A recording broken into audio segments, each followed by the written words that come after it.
বিয়ের প্রলোভন দিয়ে নবম শ্রেণীর স্কুল ছাত্রীকে বিদ্যালয়ে যাওয়ার পথে জোরপূর্বক অপহরণ করে বিয়ে করার অভিযোগ উঠেছে এক যুবকের বিরুদ্ধে। মেয়েকে হন্য হয়ে খুঁজছেন বাবা মা। এ নিয়ে নাজিরপুর থানায় বাদী হয়ে বাবা লিটন মণ্ডল একটি অপহরণ মামলা দায়ের করেছেন। ২রা মার্চ সকাল 10টায় পিরোজপুরের নাজিরপুর উপজেলার শ্রীরামকাঠি ইউনিয়নের চৌগাছা গ্রামে এ ঘটনা ঘটে। ভুক্তভোগী পরিবার জানায়, নয়ন শিকারী দীর্ঘদিন তাদের বাড়িতে দিনমজুর হিসেবে কৃষিকাজ করত। সেই সুবাদে মেয়ের সাথে প্রেমের সম্পর্ক গড়ে ওঠে। এক পর্যায়ে স্কুলে যাওয়ার পথে কয়েকজন বখাটে নিয়ে অপহরণ করে নিয়ে যায় এবং শাখা সিঁদুর পরিয়ে একটি ছবি ভাইরাল করে। আমি আর থানায় গিয়ে কোনো বিচার পাইলাম না। আমার কেসের আয়ু অনেক চেষ্টা করতেছে, ওসি ছাড়ে আমি পাশা পাইলাম না।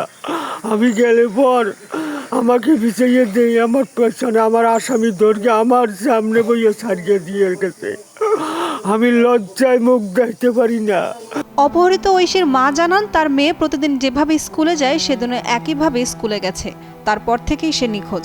স্থানীয় স্কুল শিক্ষক জানান, ঐশী অনেক মেধাবী, সে তার ছাত্রী। তিনি শুনেছেন একদল সন্ত্রাসী তাকে অপহরণ করে নিয়ে গেছে।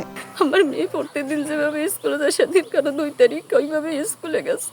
স্কুল থেকে আর নিখোঁজ, তারে খুঁজকে আমি ভাবতেছি আমার মেয়ের ফিরিয়ে দে, আমার মেয়ের ফিরিয়ে দেও।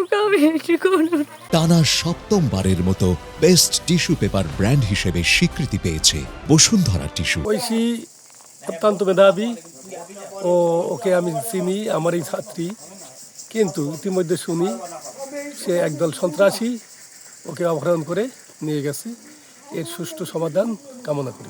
নাজিরপুর থানার অফিসার ইনচার্জ জানান, নয়ন শিকারী বাদীর বাড়িতে মাঝে মাঝে কাজ করতে আসতো। সেই সুবাদে ঐশীর সাথে তার প্রেমের সম্পর্ক তৈরি হয়। এই ঘটনায় নারী ও শিশু আইনে মামলা হয়েছে। আসামিকে গ্রেফতার ও তদন্ত কাজ চলমান রয়েছে।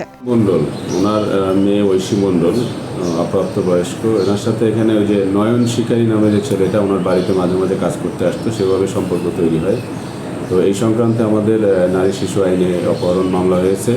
আমাদের ভিকটিম উদ্ধার, আসামি গ্রেপ্তার এবং তদন্ত কার্যক্রম চলমান আছে এবং আমরা ভিকটিম উদ্ধারের জন্য আমরা সর্বোচ্চ চেষ্টা করে যাচ্ছি। আশা করি আমরা খুব শীঘ্রই উদ্ধার করতে সক্ষম হব।